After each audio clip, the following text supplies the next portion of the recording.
Welcome back with another video. This is the Once Video Gamer once again, and today I'm going to be doing my reaction to a couple of Cuckoos episode 2. So I'm super excited for this episode. I actually heard some really good things about the second episode. Like, apparently it gets really emotional, so I'm excited to watch it. And yeah, so I cut a minute 30 into the episode before even starting, because this is an episode that started out immediately with the intro. So I skipped that. So let's just get straight into it then. The episode will begin in 3... Oh, let me lower this. Okay. The episode will begin in 3, 2, 1, go. Ha? うちに天野さんが来る？そうそう。これからはどんどん親交を深めていかないと。あんたたち言い名付けになったんだからさ。言い名付けなんて俺は認めないぞ。反抗期か？かかってこいよ、ナギ。それとも何？言い名付けになりたくない理由があるわけ。Well, perhaps because in the modern day and frickin' arranged marriages are dead, even in Japan, so... Like, legally they can't force him to get married to someone he doesn't love. But in Japanese culture it is, from what I understand, like people are raised to respect the decisions of their elders without question. So I mean, I feel him, but at the same time, until he confesses to her and she like and she accepts, I don't think he can really be fully committed to her, you know? It's kind of just his fantasy at this point more than anything else. Although I still empathize with him not wanting to get married to someone he doesn't love, I mean. So, yeah.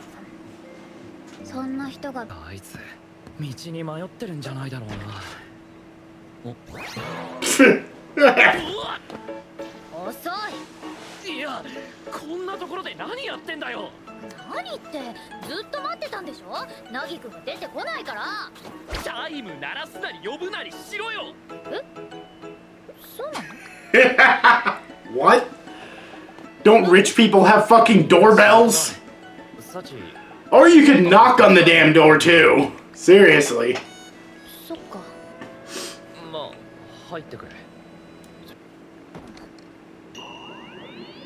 What?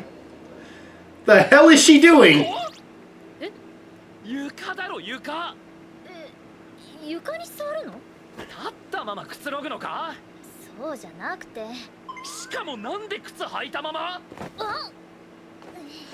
So, I don't know, is this a rich person thing in Japan? Because these are like standard cultural things in Japan. Is it different for rich people? I don't know.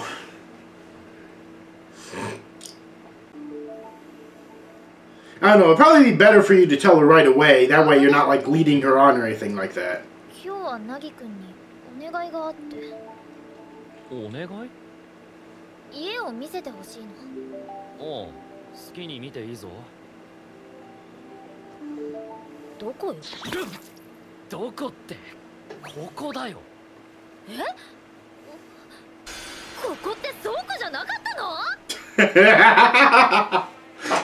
Okay, that's definitely a rich person thing to say.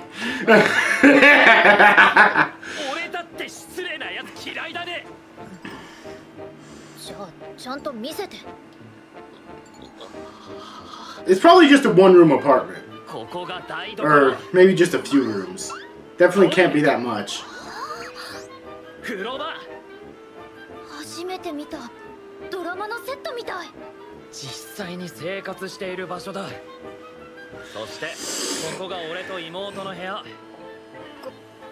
Although in the modern age, I find it difficult to believe that rich people wouldn't at least have some idea how poor people live, thanks to the internet and shit.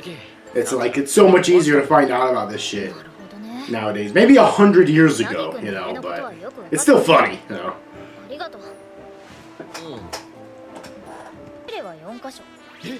Let me guess, she gonna try and bribe him to marry her by showing him how great her place is? I mean, honestly, it's not a bad strategy. But I hope this isn't all it takes for him, though. Like, the humor's fine. For humor-related things, it's fine. But I hope that's not really all it takes to convince him, though.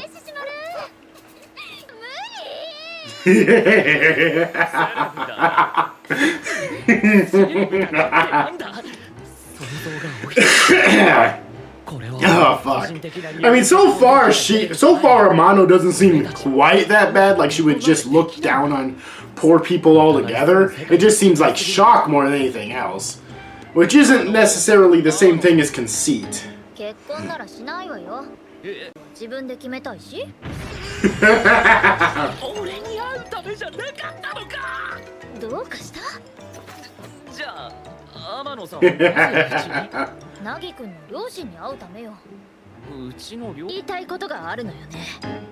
Oh shit! She's getting fucking serious here. I think it's interesting though that she doesn't want to marry him either, and she actually wants to confront his parents about it.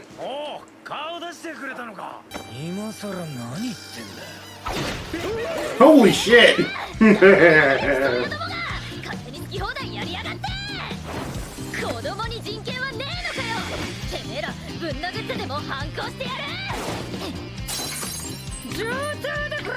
The fuck?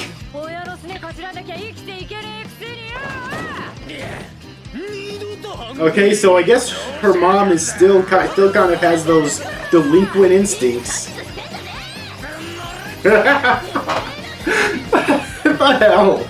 Okay, I've never seen an anime before where one of the kids, like, literally starts fighting this much with the parents of the other. Like, okay, that's definitely unique.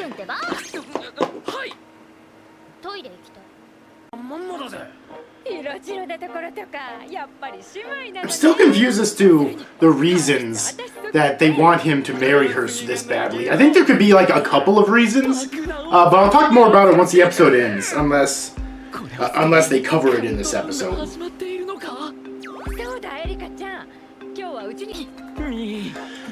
Oh, what's gonna happen here?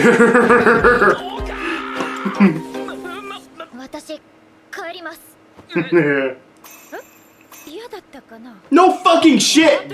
Fucking bitch! God damn! Did we do something to upset her?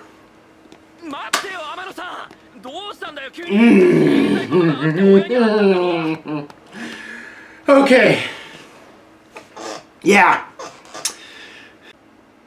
Ooh, here's the emotional part I heard about.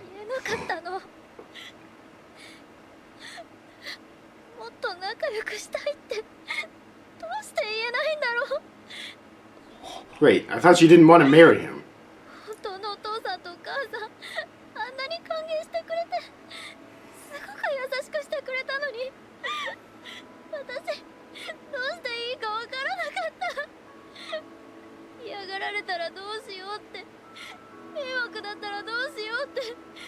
Okay, so I take it she doesn't want to marry Nagi right now. But she wants to get closer to her real parents, though. That's what I'm getting out of this, which makes a lot of sense.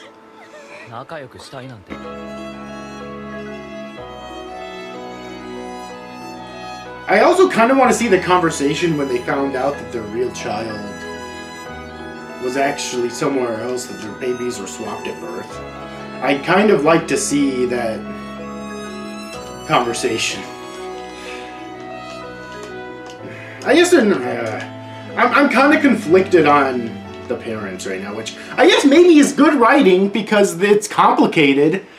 I'll talk more about it when the episode ends.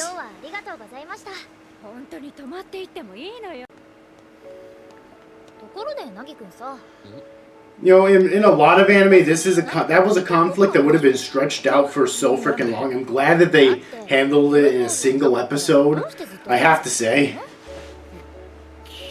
The conflict with her not being able to express her true feelings to her parents and whatnot probably would have been dragged out way too long in most anime. But here, they handle it in a single fucking episode.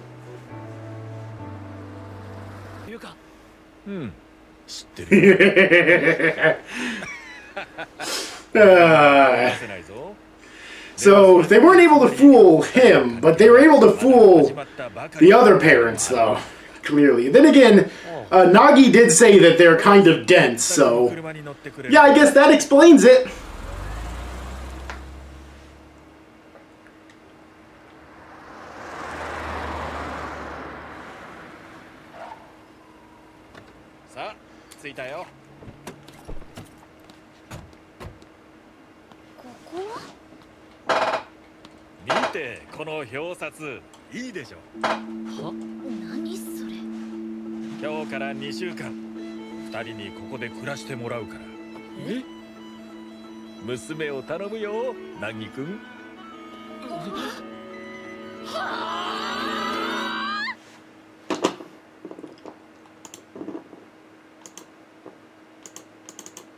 Okay, then.